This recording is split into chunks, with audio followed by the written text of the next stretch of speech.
hantu yang menyerupai teman satu kamar. Saya Rachel. Saya ingin bercerita tentang setan penunggu kos yang bisa merubah wujud menjadi salah satu penghuni kos di tempat saya tinggal dulu.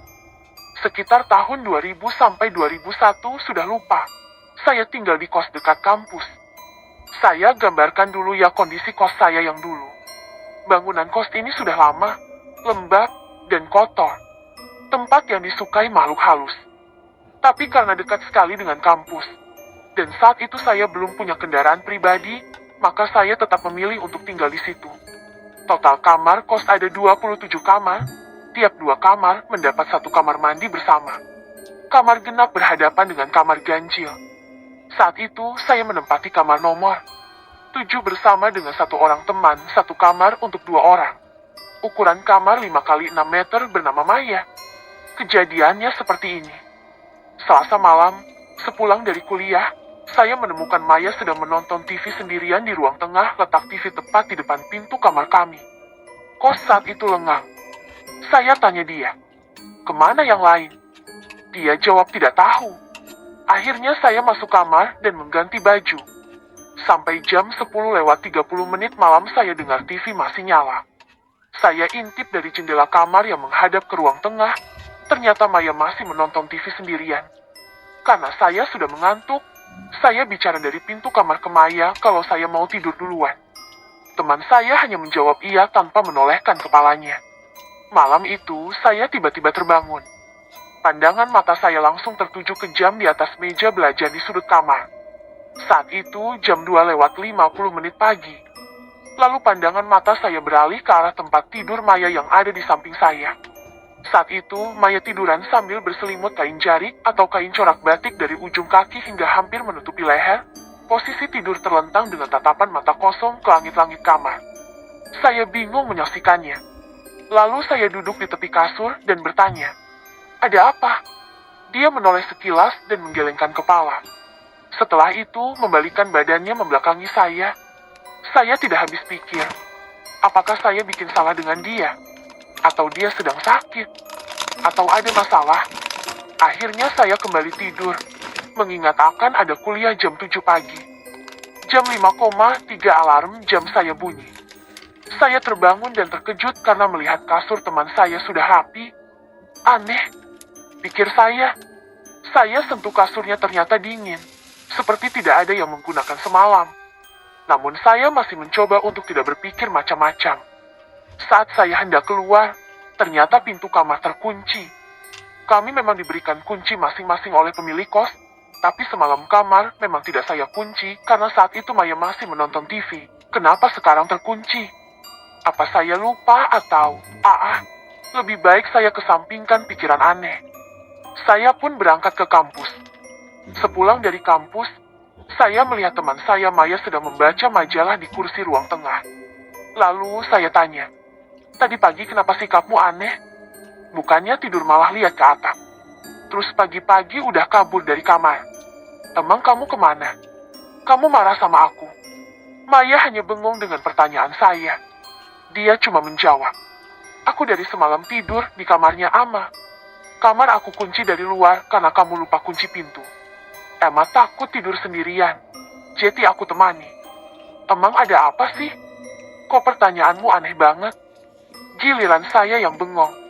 Astaga, berarti semalam itu saya tidur dengan setan yang menyerupai teman saya. Sekian. Terima kasih. Judul, yang mana ibuku? Hai, panggil aja aku Amel.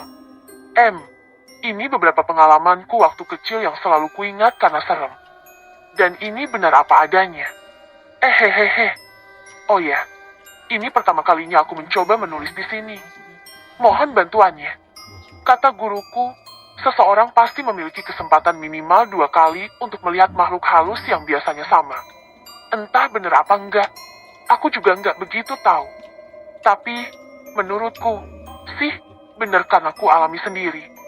Ini semua berawal saat aku masih duduk di bangku TK. Dari kecil, aku itu sakit-sakitan dan gampang kejang. Makanya nggak heran aku sering absen sekolah di TK. Nah, pada suatu hari aku meriang hebat dan demam tinggi hingga kejang kata ibuku. Rasanya tubuh itu lemes banget karena aku juga muntah-muntah. sehingga aku cuma bisa tergeletak di ranjang dengan ibu menjagaku. Enggak terduga, aku terbangun pada malam hari dengan rasa haus yang amat sangat. Aku memanggil ibuku, tapi ternyata ibuku nggak ada di kamar. Karena haus banget, aku paksa keluar kamar. Begitu keluar, suasana di ruang tengah dan ruang tamu cukup gelap. Aku mulai celingak-celinguk mencari ibuku. Aku lihat ibu di ruang tamu sedang berdiri. Tentu aku hampiri. Bu, aku haus. Tapi, ibu nggak bereaksi dan tetap mematung. Aku memegang tangan ibu. Tapi, tangannya kaku banget dan dingin. Aku tarik-tarik nggak bisa dan makin kaku. Intinya seperti lagi memegang patung. Bu, entah karena apa, aku mencoba mengitari ibu. Tapi, ibu hanya menunduk aku. Aku tetap berusaha menarik tangan ibu. Hingga akhirnya kepala ibu menoleh. Ketika kepala ibu hampir sepenuhnya menatapku, tiba-tiba aku merasakan tangan seseorang dari belakang mengusap wajahku 3 kali sambil berdoa. Dan dari suara orang itu, aku tahu itu suara ibuku. Loh, terus yang dari tadi ku tarik itu siapa? Tapi, setelah itu aku nggak ingat apa-apa. Dan bangun-bangun aku udah di ranjang lagi.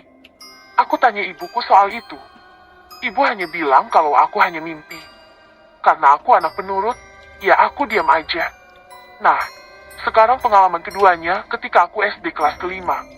Aku, adikku, dan ibuku dulu selalu tidur bareng berjajar seperti ikan dijemur di kasur. Sedang ayahku tidur di kamar sendiri. Aku merasa nyaman banget tidur begitu dengan lampu dimatikan sampai aku dapat pengalaman keduaku itu. Malam itu, seperti biasanya, aku tidur bareng begitu. Posisiku seperti biasa di dekat jendela yang secara langsung menghadap ke pohon ceri samping rumah. Dengan semangat, aku tidur. Aku lupa mimpi apa waktu itu. Yang jelas mimpi seram karena aku langsung bangun dengan terlonjak dan gelagapan. Aku ngos-ngosan. Tapi, aku langsung tenang saat aku merasakan sebuah tangan yang membelai kakiku lembut sambil berbisik. Lembut. Ketika aku lihat, ternyata sosok ibuku di tengah kegelapan. Aku merasa nyaman dan mulai merebahkan diri lagi ke bantalku sambil terus merasakan belayan ibuku. Awalnya aku biasa hingga sesaat sebelum kepalaku menyentuh bantal. Aku sadar kalau ibuku masih tertidur pulas di samping adikku. Aku kaget dan ingin bangkit lagi untuk melihat siapa sosok ibu tadi. Tapi, entah mengapa mataku langsung terpejam. Pagi harinya, aku langsung bertanya pada ibu.